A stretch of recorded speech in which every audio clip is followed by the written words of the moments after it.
Alright, since dito tayo matutulog, syempre dito din tayo kakain ng dinner. Anong lulutuin ko ngayon? Tingnan ko muna kung hindi ba yung aking fish. May fish kasi ako dito Kung hindi ba siya nakawala, baka lumangoy balik doon sa aking ilog.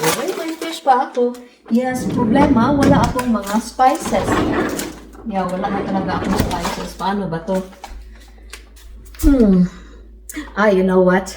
Magpiprito na lang ako. Pipritohin ko na lang ito. So, what I'm gonna do is, iinitin ko muna ito. Iinitin. Tanggalin yung kanyang ice. So, isusok ko muna ito sa mainit na tubig. Uminit ka na, please. Init-init din pag may time. Patay ako nito ni Cory. Sabi ni Cory, huwag magbasa-basa. Yan. Huwag daw basain yung kanyang countertop. Ang tagal namang uminit nito.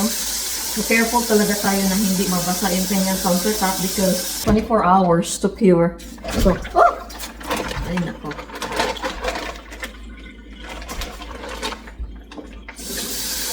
Yan. Nako, ang likod ko lang pala na nakita niyo. At atin lang itong i-seal. Yun, at least may kanin ako dito, at saka may asin ako dito, at saka may oil ako. So, na lang ako, prepare ako ng kanin. Kaya lang yung rice cooker ko ay hindi ko magamit kasi pinahiram ko yung bowl niya doon sa kaibigan ko at hindi pa nauwi. So, manual na lang yung ating pag-cook ng ating rice tonight. Tapos, magpiprito ako ng isda. Buti na lang hindi nakawala yung isda. Hindi bumalik doon sa ilog. And then, may vegetable ako. Parang sweet kamote tops ba? Na siguro lulutuin ko din. Siyempre, maghugas-hugas din tayo pag may time. Kasi marami na tayong nahawakan na mga kaganito. So, sayang, wala akong mga ingredients dito na mga yung mga relishes. So, prito lang talaga yung ko ngayon. Peko for tonight because wala tayong sibuyas, wala tayong ahos, wala lahat. But anyway, at least may kanin tayo at may isda at may ano-ano pa. So, walang problema ang ating pagluluto kasi yung basic natin ay nandyan. Hugasan. Actually, nahugasan naman ito Yung kamay ko lang dapat hugasan. Tapos, kukunin ko yung kanin. Guys, so, ito yung buhay ko dito sa Amerika. While I don't have work yet, syempre, magluto-luto tayo. Pero alam niyo guys, doon sa kabilang bahay, hindi talaga ako nagluluto. Minsan lang talaga ako nagluluto. Siguro dahil sa nawalaan na ako ng gana ba. Kasi, ang dumi-dumi doon. Kasi yung mga pusa ko, palaging nag-iinarte. So, nawalan ako ng gana. So, most of the time, kami lang naman dalawa ni Cory. Kami lang dalawa ni Cory. So, pag magluluto ako, especially for example, magluluto ako ng isda, hindi naman niya kakainin, hindi siya kumakain ng isda. So, magluluto ako ng dalawang klase ng pagkain, American food and Filipino food. It would take me hours and hours to cook. So, most of the time, sayang yung oras, di ba? So, yun, nag-take out na lang kami. Galing sa Popeye. Parang, sana may Jollibee malapit dito kaso lang, bulubundukin itong lugar namin. Malayo talaga yung Jollibee dito. Nasa Chicago, ang nearest Jollibee you would drive like hours and hours and hours talaga before ka makakain ng Jollibee. So, okay na lang. Dito tayo linagay ng Panginoon. Hindi. Dito na lang tayo magpinitensya joke. Wherever the Lord leads, He would provide, diba? So, dito tayo linagay ng Panginoon. Pinovidean niya tayo ng napakabait at napakagwapong asawa, diba? We should always be thankful. Kahit na hindi lahat ng mga gusto natin makukuha natin. But at least, yung basics natin na pangangailangan ay binibigay ng Panginoon. In my case, yan. Binigyan tayo ng mabait na asawa, binigyan tayo ng mga kagamitan para makakain tayo, yung mga ganun ba. Magluluto na ako. Yan. Itong kanin natin ay saan ba ito? Yeah. this is, yan. Magluto-luto lang siya dyan. Tapos, ay magpiprito ako ng, this one is already washed. So, magpiprito tayo ng isda sa paghigugma. Okay. So, kunin natin ang ating kaya lang hindi pa na-thaw yung isda ko. Siguro mamaya na lang ito in a bit. Ito yung ano ko. Lulutuin ko. Paano ba ito lulutuin? Ano bang gagawin dito? Para may vegetable naman ako. Siguro ang gagawin ko dito is hindi ko alam. Apan-apan? Alam niyo yung, ay wala akong sugar. Alam niyo yung ano, yung kamote tops na linalagyan ng sibuyas, kamatis, tapos linalagyan ng vinegar at saka tuyo, yun. Kaya lang wala akong sibuyas, wala akong ano, wala talaga. So vinegar lang talaga yung available ko at saka suka. Di bali na, gagawin natin ito. We will eat this before it would go bad. Before it would go bad ay atin siyang aayusin sa kanyang buhay. So, ano ba pinagsasabi ko?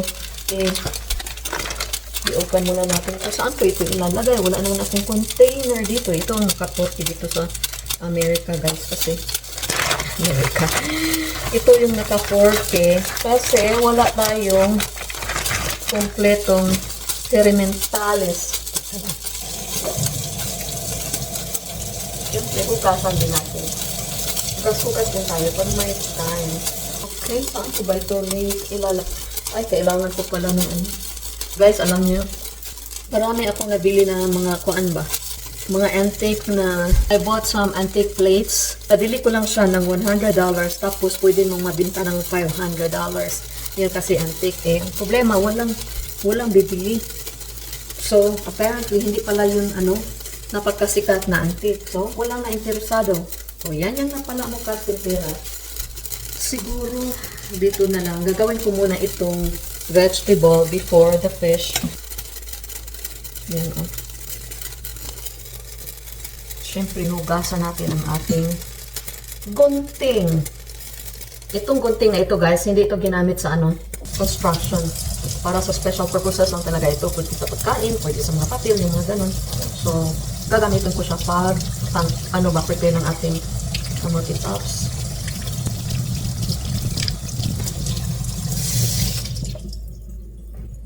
Yan. Ito na yung ating kamote tops. Tapos, atin lang siyang tanggalin sa kanyang pinanggalingan. Buti na lang hindi pa siya nalalanta.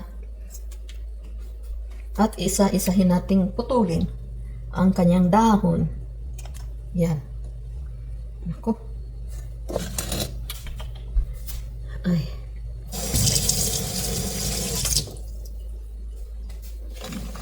Careful ako para hindi mabasa ang ating kapaligiran. Dahil papagalitan ako ng asawa ko pag nabasa ito kasi sinil niya. And we have 24 hours to wait before it would cure. Yan. And down to the last leaf. Pagkatapos natin ito ay atin siyang lalapwan. Ano pa yung lapwa sa Tagalog? Ay, ewan ko, mag-research na lang kayo ha. Yun pang mag-init ka ng tubig, tapos i-dip mo lang ito sa mainit na tubig para mawala yung mga germs. Yan. Alright, so pakulo tayo ng tubig, and then after that, ito na yung ating spoon rest. So, di ba? Para hindi kalat at malinis ang ating kapaligiran. Yung ating stove ay kailangan natin para walang mag-smear na mga cheche-bureche dyan. And then, so, hintayin natin itong kukulo. Tapos, itong ating rice ay transfer ko kasi siya dito. So, dito siya, lagay lang natin dyan para continue siyang maluto na. But it's getting there. What else? Okay. Alright, medyo kumukulo na siya. So, atin na siyang i-switch off. Tapos, ay atin nang i-transfer itong ating vegetables para sandalian lang talaga siyang isubsub dyan para hindi masyadong maluto. Huwag kang maluto ha. Yan. Tapos, itatapon na natin ang tubig.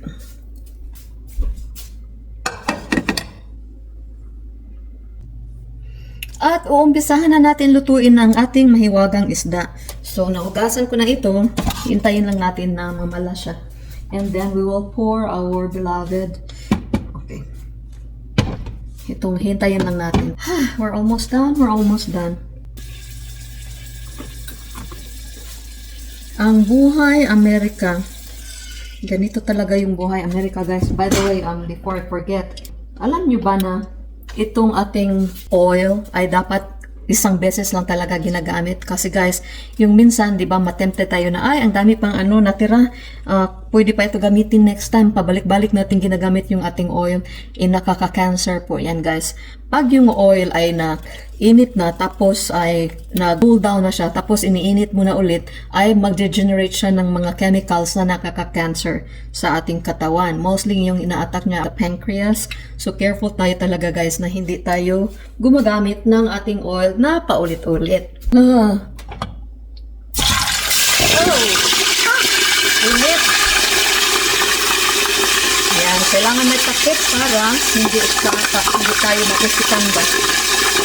Alright, hintayin lang natin na maluto yan. And then, for now, hugasan muna natin itong ating mga kubyertos dito. Ba't hindi niyo ako makita? Dapat makita niyo ako kasi tonight naka-supply ako. Hindi ka tulad ng ibang mga gabi na mag-video ako. Wala akong supply. Alam niyo kasi guys, sometimes, yung video natin, ginagawa natin sa video ko ng alas 3 ng umaga. Ang ingay naman ng isda na ito. Tapos, ano ba importante dito? Yun, mag-isip ako ko. Yun, mag-isip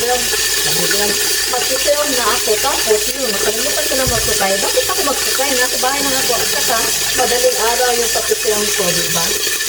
Kaya isang araw guys, nakakatuwa talaga. Nag-live ako, hindi ko alam.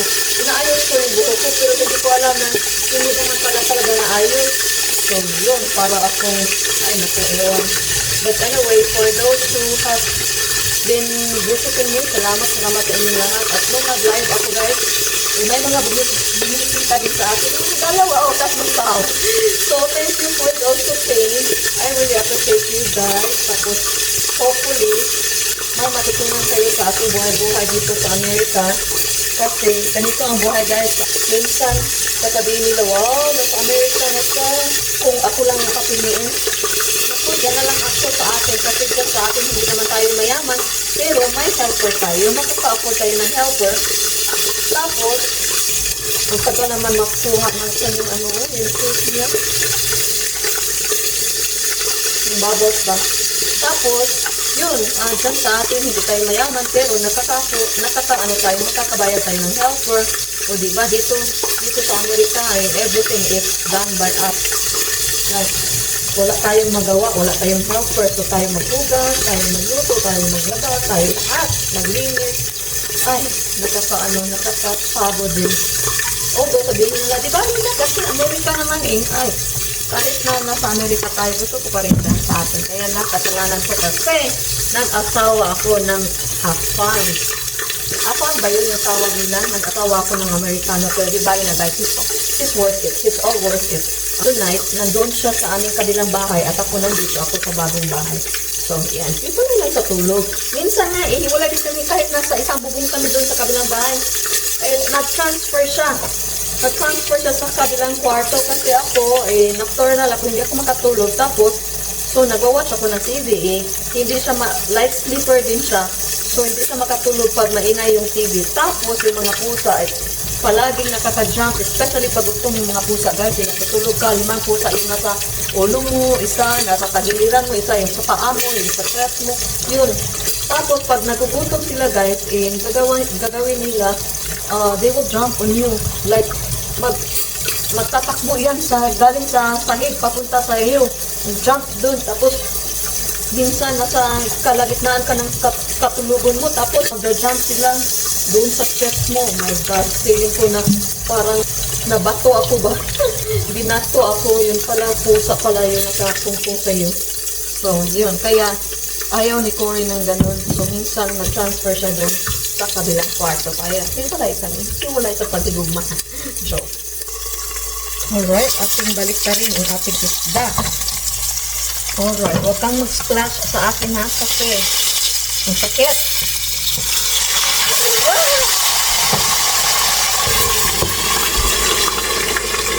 Ayan.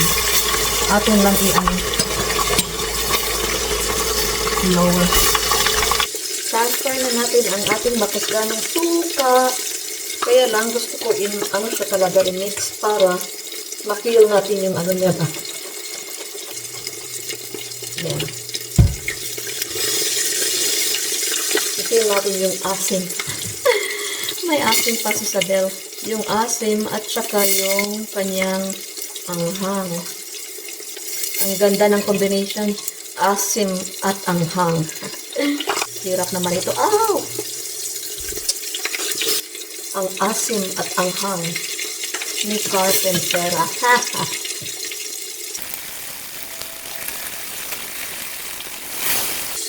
Wait! Paano ba ito? Parang tamang-tama naman siya. Alright, transfer natin yung mga sili dito sa bagong kulungan niya. Pero, siyempre, maghuhugas tayo. Ganun talaga si Carpentera, guys. Dapat maghugas palagi. Maghugas ng kamay. Hugas-hugas din tayo pag may time. All the time, diba? Tapos, ito na. Yung sili, oh. Transfer natin while nagluluto tayo sa ating, Naku, abutan tayo ng muri-muri nito, guys. Ang gamit na naman pala. Naku, kailangan bawasan. So that's it lang po.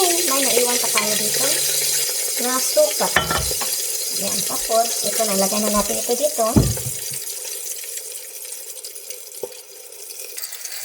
Ayan. Tuloy-tuloy. So, tapos ko na mag-transfer. At tatakluban na natin. So, yan. Kaya-aya na yung mukha niya.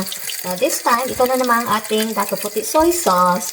Ay, i-transfer natin sa kanyang proper na kapag lalagyan. Kita niyo ba?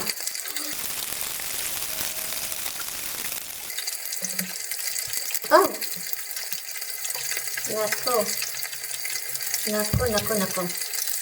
Ayan. Nakatunan ito ng soy sauce. Diba na?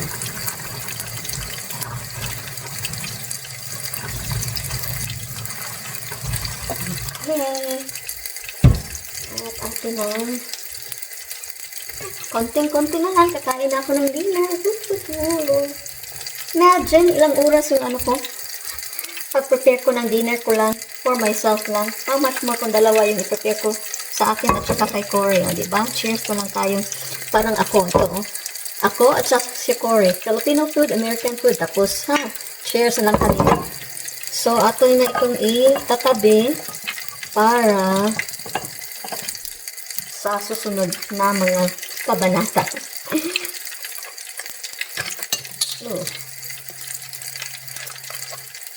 Transfer natin dito yung ating sweet potato salad.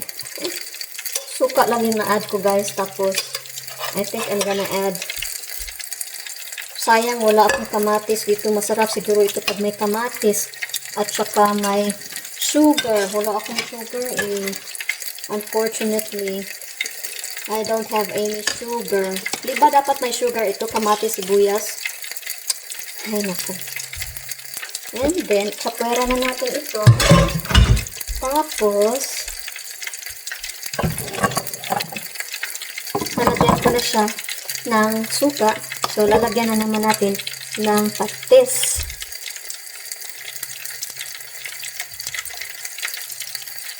Tama na siguro yung kaunting patis, diba? Kasi,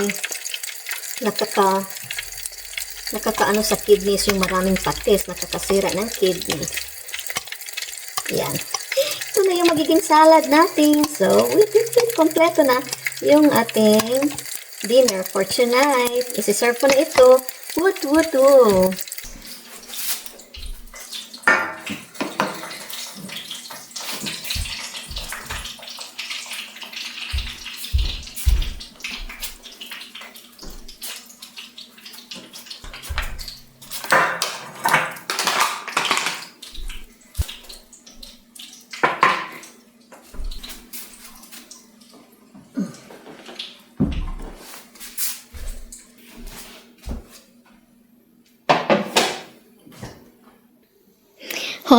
Alright, ito na po yung simple nating pagkain for tonight. Mayroon tayong rice. Hindi ko naman uubusin lahat yan, guys. Promise.